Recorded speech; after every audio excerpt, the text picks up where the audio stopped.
Un lundi comme un autre, il faudra prendre son bâton de pèlerin. Le travail n'attend pas, vocifère le staccanoviste qui a perdu ses repères. L'on devra descendre au fond de la mine de charbon du XXIe siècle. Quelle est-elle? Souriez, le patron aux dividendes éclatants pense que vous êtes content de gagner votre modeste pitance. La société exige que vous trimiez, que vous apportiez vos dernières forces. L'on doit produire, déclame l'économiste, aux dents longues à la faible compassion.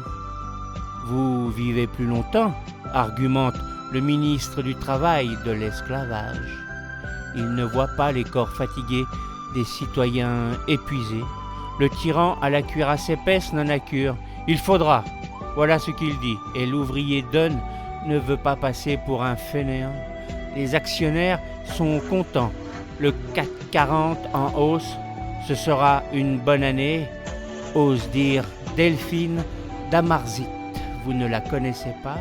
Elle vous aimera tant que vous produirez aux dépens de votre santé. L'indice boursier ravive la flamme des enfers. Les braves gens œuvrant durement rentrent épuisés, trop fatigués pour s'amuser avec le petit dernier. L'âme endolorie, ils s'effondrent sur leur matelas usé. Il faudrait le remplacer, mais l'argent manque.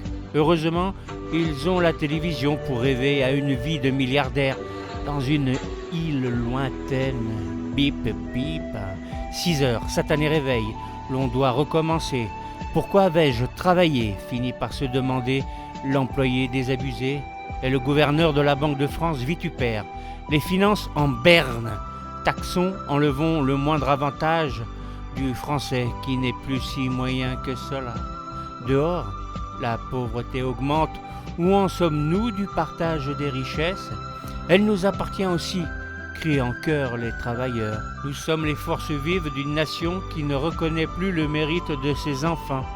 J'ai mal, rugit en pleine rue l'homme bien conscient de sa situation précaire. Et le prolétaire renferme ses vieilles rengaines. Il ne croit plus au grand soir, plus à grand-chose. 7 heures, l'embauche, 7h02, enclenchement de la machine, et l'objet froid tape, cogne, façonne. La production du jour donnera de la voir, il n'en verra pas la couleur. Il pleure en silence pour ne déranger personne.